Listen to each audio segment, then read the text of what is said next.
Good afternoon po. Hindi ko po talaga totoong trabaho yung corporate secretary. Yung totoong trabaho ko po doon is sa gate pass lang po. Nag-i-issue lang po ako ng gate pass sa may main Meron kang gate. bank account, di ba? Meron po. Cheque. Meron Meron kang po. cheque. You're under oath, tatandaan mo ha. Meron cheque na na-issue mo mula na maging corporate secretary ka. Hindi ko na po matandaan. Marami ka na na-issue ng mga cheque. Yes po. Pinakamalaki in-issue mong cheque, how much?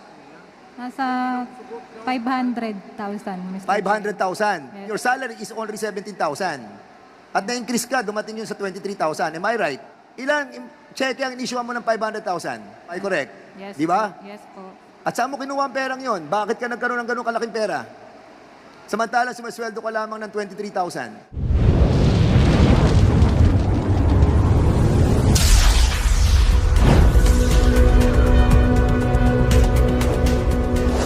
A month. Hindi ko po pera, Mr. Chair. Kaninong pera yon?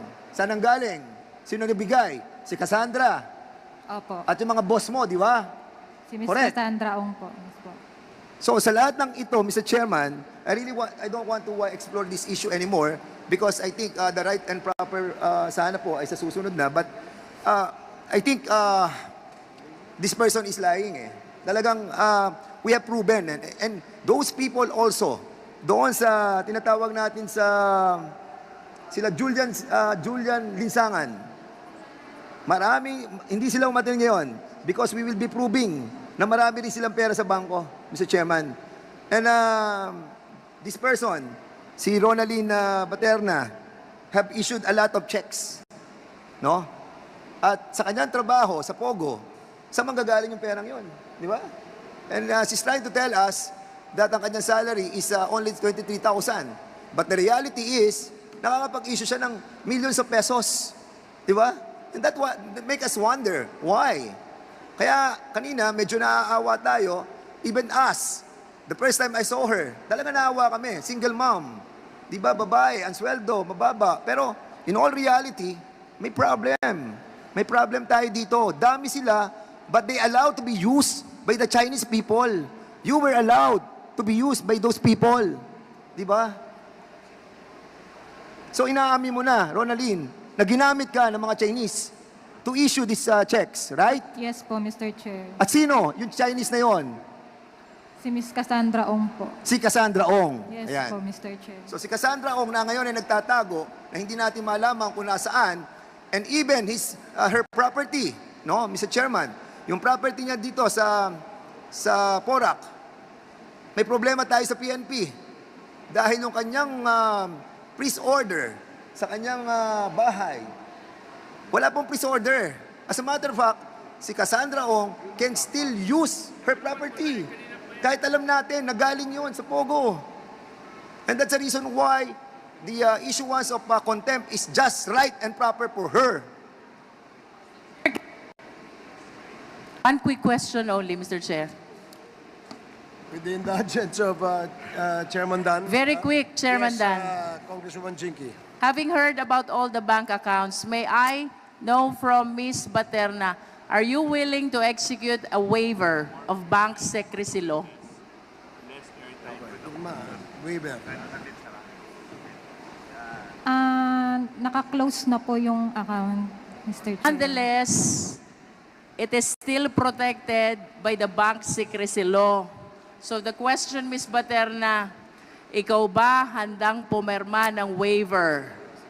Binibigyan mo ng karapatan ang Quadcom na makita lahat ng bank transactions mo. It is answerable by yes or no only. Yes po, Mr. Chair. Yes. Mr. Chair, I'm requesting the Quadcom to facilitate the necessary waiver as manifested by Ms. Baterna. And as a follow-up question, Ms. Baterna, ano po ba ang mga bangko ninyo? China Bank po. China Bank, what branch? Angeles, Mr. Chair. What else? Yan lang po, Mr. Chair. One bank only? Yes po sa akin, Mr. Chair. It's quite hard to believe, Ms. Baterna. Yes po, Kung Mr. ikaw Chair. magwe-waive, make sure you waive all bank accounts. Yes po, Mr. Chair. I'm requesting the Quadcom, Mr. Chair, that we facilitate the necessary waiver. Thank you, Mr. Chair. Mr. Thank you, Chairman, Congresswoman Jinky. in addition to... Please Okay. let the chair make a quick statement with respect to the manifestation of Congresswoman Jinky. So, the Secretariat is directed to coordinate with Ms. Baterna with respect to waiving her right and giving access for the committee to look into her bank records. That she is willing to tell all to this committee. Yan lang ba ang bank account mo? China Bank lang? Po, Mr. Chair. Wala ka na ibang bank account? Dati po meron AUB pero hindi ko nilipat ko na po kasi sa China Bank, Mr. Sige. Chair. Chairman Dan Fernandez. Miss Ronaldine Baterna, alam mo, sa totoo lang talagang gustong-gusto ka namin tulungan. As a matter of fact, kung tatanungin mo, kasi single mom ka, gusto na namin sana makauwi ka na ngayon. Unfortunately, yung mga ebidensya that, na nakuha namin leads to the fact that nakapag-issue ka ng mga cheque at si Cassandra Ong nagpadala sa iyo ng malalaking pera. If I may, no, if I may ask you, no, yung Whirlwind Corporation, nagpadala rin sa iyo ng malalaking pera doon sa checking account mo. Mr. Chair, sa totoo niyan, yung mga pumapasok po na pera doon sa checking account ko, hindi ko po alam. Hindi mo hawak yung account? Hindi po, Mr. So, sino Chair. ang mahawak ng account? Kala ko sasabihin mo lahat. Sabihin mo na lahat para at least tulungan ka namin. Kasi po, Mr. Chair, meron po akong sarili, yung Ano savings ko po. Aside po sa savings account na personal ko, meron po akong checking account na parang pina-open lang po para lalagyan po nila ng pera. So, ibig mo sabihin, ikaw nag-open ng checking account, pero hindi ikaw may hawak ng checking account. So, in other words, sila nakakakuha, sila nagwi-withdraw. Yes po, Mr. Chair. Pinapapirma lang po nila sa akin. So, in other words, Mr. Chairman, talagang ginamit siya ng mga Chinese personalities at sila po talaga yung ginagamit not only as a incorporator but as a window for the issuance of checks, and at the same time yung exit and entry ng mga pera nagagamit po yung ating pong mga kapwa Pilipino. We sympathize with you, Ronaldine, but the very fact na talagang mali yung ginawa mo. And yun sana ang inaasahan namin sa iyo nung last hearing kung nasabi mo ang lahat. Baka meron ka pang gustong sabihin, Ronaldine. Sana po managot po yung totoong nananagot. Hindi po yung katulad ko na inosente na ginagamit lang po nila. Ronaldine, kasi ako, naniniwala kami na yung NFC Mirales and Partners, we invited them over. Kasi sinabi mo na sila ang kumontak sa'yo, di ba? At si, what's the name of that guy na kumontak sa'yo from the law firm? Attorney Abby po. Attorney? Abby po yung pakilala po sa akin, Mr. Chair. And as a matter of fact, Mr. Chairman, yun po yung inimbitahan natin ngayon sa hearing na to. Pero hindi po siya dumating. And at the same time, yung may-ari ng law firm, ang pinapupunta natin dito. But somebody from that law firm, ikaw ang nagre-represent. Can you kindly speak on the microphone? Good afternoon, Your Honor. I'm Attorney Henry O. Araneta. I'm counsel for this special occasion only to Miss Baterna, Your Honor.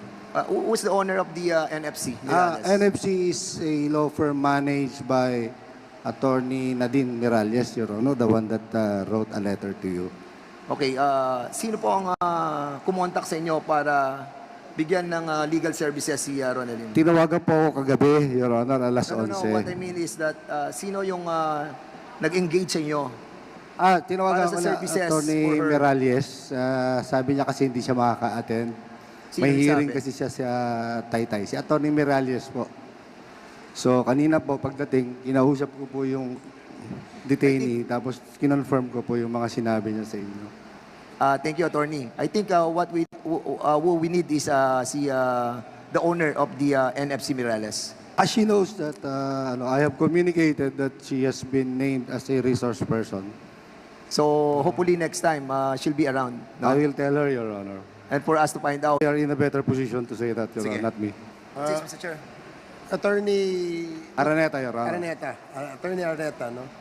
Meron bang engagement contract si Miss Ronalyn sa NFC law firm? Ang pagkaalam ko, wala po, Your Honor. Parang she just asked to be accompanied sa Senate and dito ng lawyer ng NFC. Are you doing this pro bono para kay Ronalyn? Pro hac vice, Your Honor. You can ask her kung ano, for the meantime. Sinong pumili nung law firm na nagre-represent sa'yo? Sila po yung nag-contact po sa akin, Mr. Chair. Pakilakas mo lang. Sila po yung nag-contact sa akin. Hindi ikaw ang pumili. Hindi po, Mr. Chair. Yung boss mo ang pumili. Hindi ko po alam kung sino po yung kausap nila, Mr. Chair.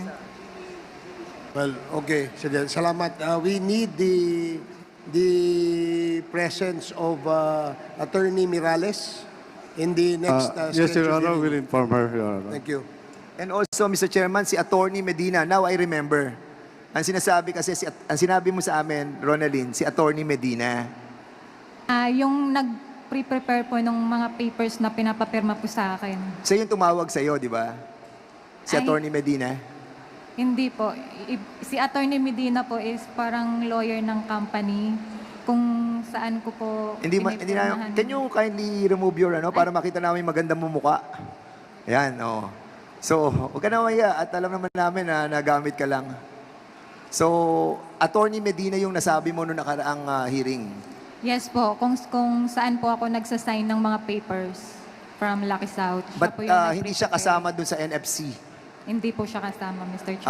Okay, Mr. Chairman, yun po yung hinahanap natin si Attorney Medina na ngayon po, according to the COMSEC, ay hindi na matagpuan. So, we'll be asking that we again invite this Attorney Medina. Okay. Nandito si Comsec, Medina, please Mr. take Chairman. note. Nandito si Atty. Medina. And Attorney Nandito. Medina. Yeah, nandito. Okay. Ayun. Are you Attorney Medina? Ayan, andito pala Attorney Medina. Sabi mo wala.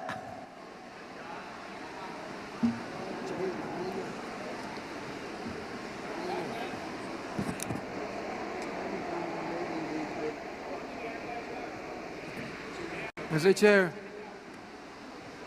pwede ba ako magtanong? O sige, Chairman. Kasi napag-usapan natin last hearing when we had it na pinirmahan lamang ni Ms. Baterna ang mga papeles. Pero ang gumawa nung pinirmahan niya ay yung mga abogado. Tama ba ako, Ms. Baterna? Tama po, Mr. Chair. Okay. Ang tanong ganito, anong relasyon niyo, Atty. Medina, with this attorney? Ano pong relasyon ninyo? Do you belong to the same law office? No, Your Honor. Hindi. Hindi, Your Honor. Pero kayo, ang law office ni Cassandra. Your Honor, for the record po, yung si Miss Cassandra Lee Ong, ang kanya pong nire-represent sa amin, yung Whirlwind Corporation. Ngayon po, Whirlwind. Kayo ang law office ng Whirlwind. Hindi po. Ang pong engagement namin sa kanila is magpapa-review ng documents at magpapanotaryo lang. Yung pong Okay. corporate nila at hindi namin po ginagawa. Kayo po ba ang gumawa ng mga papeles na pinirmahan ni Ms. Paterna? Hindi po, Your Honor. Okay. Kayo po ba ang gumawa ng papeles na pinirmahan ni Ms. Paterna? Hindi po, Your Honor. Nag-oath na po ba kayo? Nag-oath na kayo? Your Honor, hindi ako nakapag-oath, believing that I'm not a resource person here. Nag-oath na po, Your Honor. Nag-oath na ho kayo? Yes po, Your Honor. Pwede ba natin mapag-oath itong si attorney para makita natin? Pwede ba kayong mag-oath? Yes, Your Honor, but... Kasi tinatanong kayo rito, kaya mag-oath kayo. Opo. Sige po. Okay. Hindi pa ba nag-oath? The COMSEC is hereby directed to take the oath, administer the oath of these two resource speakers. Yes, please. Mr. Chairman, Si Ma'am Baterna. And also Ma'am Baterna. Okay, please. Tapos na siya. Please raise your right hand and please answer. Do you swear the truth? Do you swear to tell the truth and nothing but the truth in this congressional inquiry? So help you God. Thank you. Okay. Ngayon, kung hindi kayo ang gumawa ng mga papeles na pinirmahan ni Ms. Baterna, sino pa ang gumawa ng mga papeles na pinirmahan mo? Kasi Mr. Chair, usually pumupunta ko sa law firm ni Attorney Medina. Doon po ako nagpipirma doon sa logbook. Yung logbook po ng for notary. Ang tanong ko, kung sino ang naganda ng mga papeles na pinirmahan mo? Hindi ko po alam, Mr. Chair, kasi minsan binibigay na lang po nila sa akin para So, sino po ang papapirma. nagbigay sa'yo? Si Ms. Cassandra Ong po. Sino si Ms. po? Cassandra Ong po.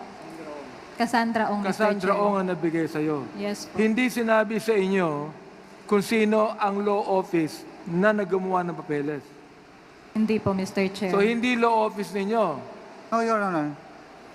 Your Honor, if I may explain kung bakit po siya nagpupunta sa amin.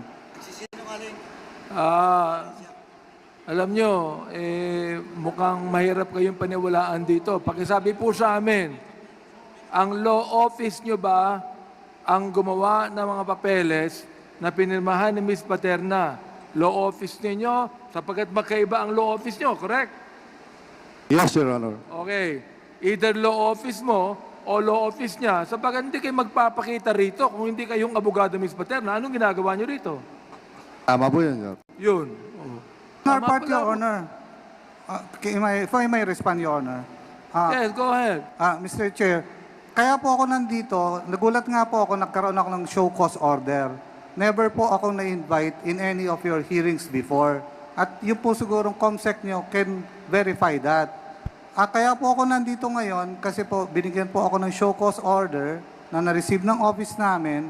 Kaya po ako nandito voluntarily para sa akin po, hindi po para kay Ms. Baterna.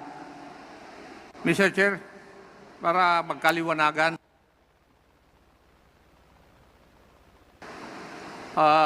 hindi ba, Go ahead. Ms. Baterna, nung last hearing, pinakita ko sa iyo yung dalawang sublease agreement na pinirmahan mo for and behalf of Lucky South 99. Tama? Tama po, Mr. Chair. Sinabi mo doon sa hearing na yon, pirma mo. Tama po, Mr. Oh. Chair. Tinanong ko sa iyo, sino ang nag-prepare nun? Ang sinagot mo, Attorney Medina. Yes, Tama? Mr. Chair. O, yun ang dahilan, Attorney, kung bakit ka nandito. Yes, Your Honor. I understand, Your Honor. Pero hindi po ako... Ngayon, will you answer? Yeah, yung I will tanong, answer ikaw that. ba ang gumawa ng mga dokumento na yon? Your Honor, yung pong unang lease contract, which is between... Sublease contract yun. Yes, Your Honor. Yes. Sublease agreement, Your Honor, na sinay ni Stephanie Mascareñas. Ikaw ang gumawa nun? Ganito po. Yes or no? Yes, Your Honor. Yes, Your Honor. The first, Kasi, the first contract. nagdidepensa ka yes, pa eh. Thank you, Your Honor. Yun ang katotohanan, bakit nandito si Atty. Medina? Dahil binanggit ni Miss Ronaldin yung pangalan niya na siyang tigagawa ng mga dokumento na pinirmahan niya. Thank you. May katanungan ako sa iyo, Ronaldin. Kanina sinabi mo na yung checking account na nasa pangalan mo na kung saan nagdalagay ng malalaking pera si Cassandra Ong ay hindi mo hinahawakan. Kung hindi mo hinahawakan yung checking account na yon, sino may hawak ng checking account na nakapangalan sa iyo? Si Ms. Cassandra Ong po. Pag may ano lang po siya, yung pinapasulat, ako po yung nagsusulat. So lahat ng malalaking pera na nanggagaling sa outside of the Philippines pumapasok sa checking account na nasa pangalan mo at ang kumukuha nun ay si Cassandra? Hindi ko po alam, Mr. Chair, kung may pumapasok. Kasi nga po, hindi ko po hawak yung account, nung checking account, Mr. Chair. Kasi alam mo, Rona, tutulungan ka namin talaga dito. Pero may nakikita ako na yung perang nanggagaling kay Cassandra Ong lumilipat sa checking account mo. So ang tanong, sabi mo kanina, hindi ka umahawak ng checking account mo. Hindi si Cassandra may hawak ng checking account mo. Sino? Miss Cassandra Ong lang po yung nakakausap ko, Mr. Chair. Wala na pong iba. Siguraduhin mo, Cassandra. Siguraduhin mo, Yes, Kasi Mr. we will Chair. try to find out. Amlak, andyan ang Amlak. Can you kindly, kasi I think you are willing to issue a waiver, no? Are you willing to issue a waiver to find out yung Yes. track of your accounts? Yes po, Mr. Chair. Can you kindly help this committee to find out the trace of money between Cassandra Ong and Miss Ronaldine Baterina? Mr. Chair, if you will already get the waiver that will make the action of AMLAC faster, because if we don't have the waiver, we still need to secure authority from the Court of Appeals to conduct back inquiry. But if Ms. Materna will already issue a waiver, AMLAC can act faster, Mr. Chair. So, again, Ronaldine, you are willing to execute that waiver. So, we'll be asking the COMSEC to execute a waiver and for you to sign it. So, Mr. Chairman, I think it's really getting late at nakikita na po natin na medyo kumukulimlim na. And our apology to all the resource speakers who have not been asked by the members of this Quadcom. But rest assured, in the next hearing, we will be prioritizing those resource persons who have not been asked. No? So, Mr. Chairman, I have no further question to our resource person.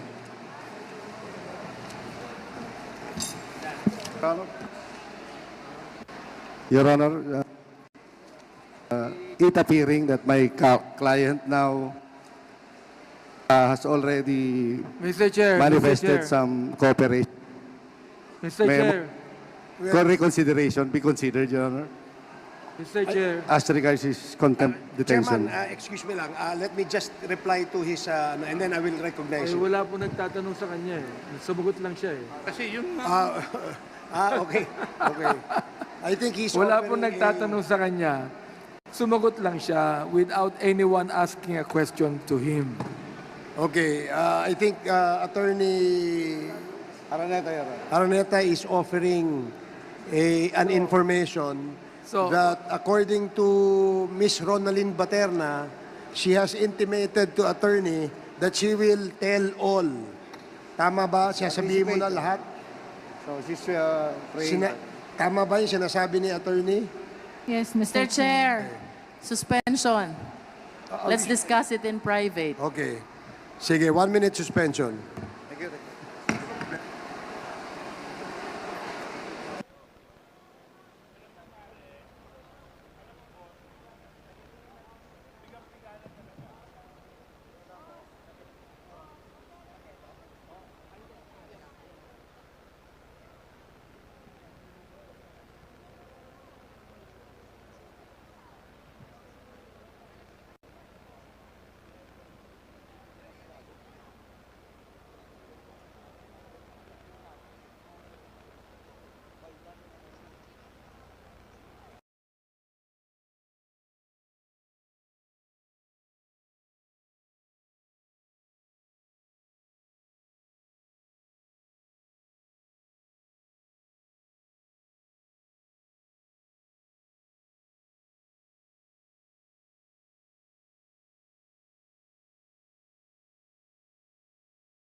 I'm the one that cited in contempt, no? Moved to cite in contempt, Ms. Baterna. Now, Mr. Chairman, for me, the only way that indeed in the next hearing, Ms. Baterna will cooperate in this committee is for her to execute an affidavit under oath. And we will see if indeed that affidavit will be justified, no, for this for the contempt order to be lifted, Mr. Chairman. Now, Mr. Chairman, let me proceed with just an admin matters. Number one, Mr. Chairman, we have issued the show cause order just this morning to the Mayor of Banban, Mayor Leonardo Asunciacion. He is present now. So, Mr. Chairman, with that, I withdraw my motion for show cause order for the Mayor of Banban. Second, also for Mr. Froilan Cruz, who is also present. Please. Thank you. Now, Mr. Chairman, before I proceed with my last motion, let me just remind Mr. Chairman that this afternoon, Cassandra Ong was cited in contempt in violation of, I think, Section 11 of Paragraph A of our rules. Now, refusal to obey summons without legal excuse. Now, Mr. Chairman, I just like to move my second motion for Ms. Cassandra Ong to be detained in the House premises for 30 days. So move, Mr. Chairman. Second motion. There is a motion to cite in contempt Cassandra Ong, and with the penalty of detention for 30 days in the premises of the House of Representatives. The motion was duly seconded. Any objection? Hearing no objection, the motion is carried. Lastly, Mr. Chairman, I'd just like to move that this committee will direct PAOK, Sir Yusek, this committee will direct PAOK to coordinate with AMLAC with regards to all the asset preservation order in all the assets that was involved in the previous hearings in my committee and Dangerous Drugs Committee, particularly assets of Willie Ong, Eddie Tayang, Empire 999, Mexico Pampanga, Mexico 999, Yatay Industrial Park, and all other assets outside of Pampanga of those persons that was mentioned and corporation that was mentioned. So move, Mr. Chairman. There is a motion duly seconded. Hearing no objection, the motion is approved.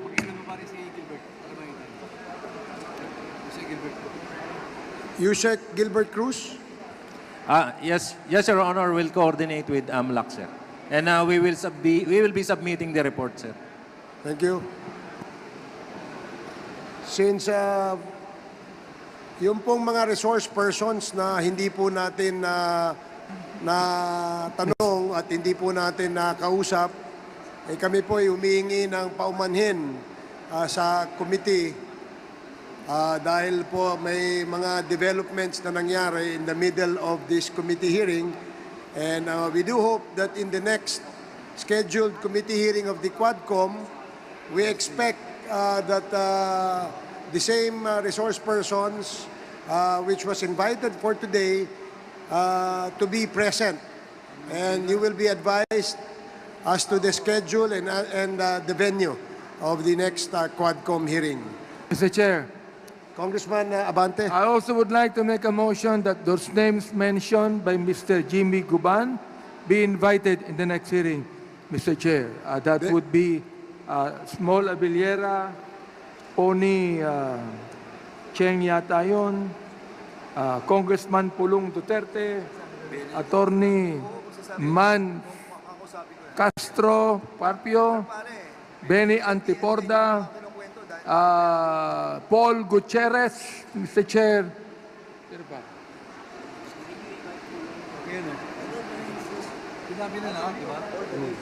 And almost all the names mentioned by Mr. Jimmy Guban, Mr. Chair. So I move, Mr. Chair. Mr. Chair? Yes, Congressman Rog. Mr. Chair, just for clarification and manifestation perhaps that the good Chair Abante would also include the name of Mr. Hernan Abario, which was also mentioned in the affidavit, but I believe was not mentioned in the list now. Thank you, Mr. Chair. Okay, there is a motion to invite the following names stated by Congressman Paduano and Congressman Gutierrez in the next scheduled Quadcom committee hearing. Duly seconded and hearing no objection, the motion, or rather it is the motion by Congressman Abante. Hearing no objection, the motion is approved.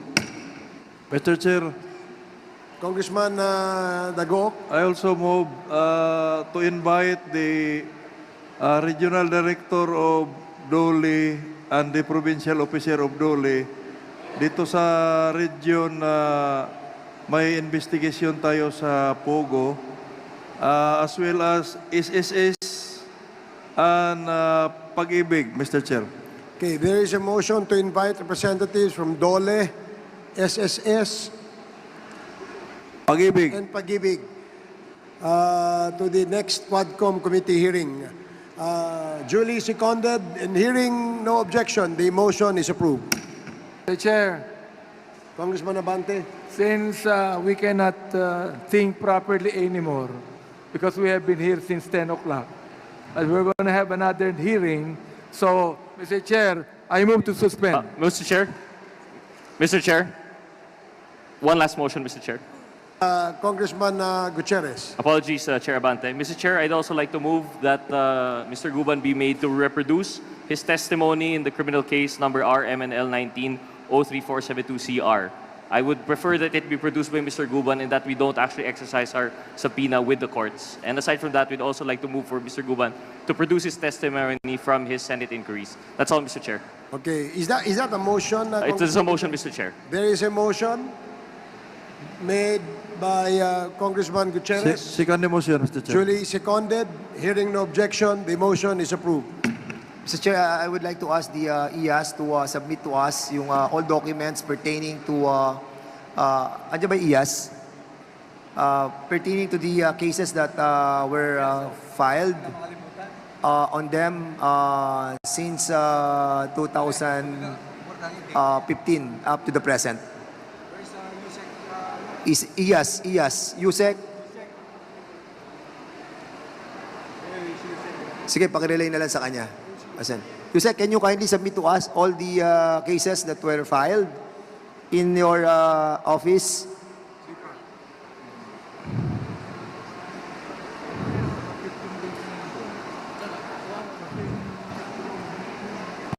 We will submit all of the cases which have been filed as referring to 7,103 cases, Your Honors. Okay. Since ano? Starting July 1, 2016, all the way to June 30, 2022, Mr. Chair, Your Honor. Okay, thank you. Mr. Chair, I insist, move to suspend. There's a motion to suspend the Quadcom committee hearing. Duly seconded, hearing no objection, this Quadcom committee hearing is hereby suspended.